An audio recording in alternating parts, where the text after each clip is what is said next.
Dalawang pastured rooster ang nilitsyon natin sa apoy. Wow, bago ah.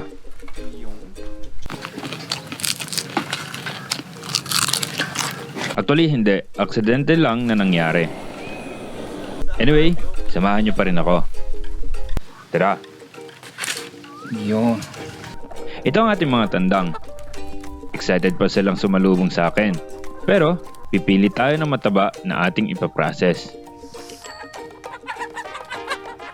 Maglilitsyon kasi tayo para sa tanghalian natin dito sa farm. Nagpakulo ng tubig. Nang kumulo, nilublob namin dito ang ginilitan ng manok. Pinlock namin ni J-Man. Tigisa kami. Kawayan. Habang ginagawa namin yan, si John Paul kumuha ng kawayan para sa tusukan naman natin mamaya.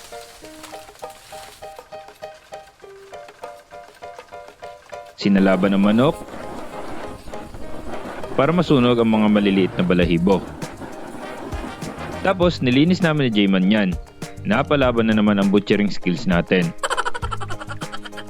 Tinimplahan ko na. Ito naman ay asin lang at paminta. Ayos na yan. Itinusok.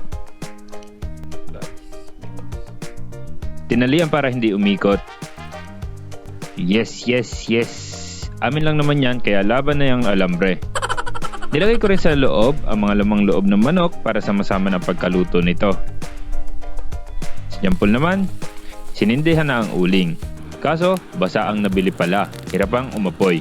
At mukhang pangit ang kahoy na ginamit. Pero isinalang din namin at ginawa ng paraan. Wala kasi talagang init ng uling, kaya nagpatpat kami ng kawayan.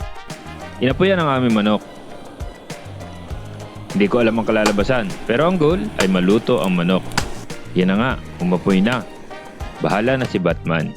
Gumawa rin ako ng pampahid natin. Gawa lang sa paklang ng dahon ng saging, mantika at toyo.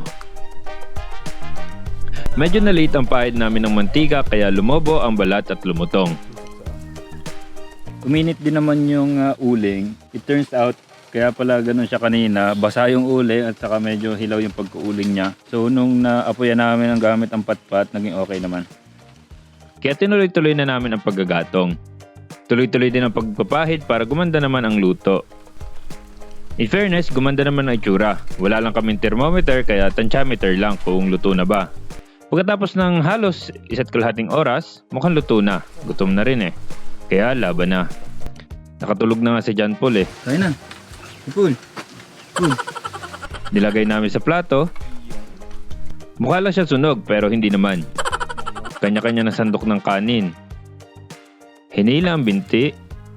Sige, tikman natin.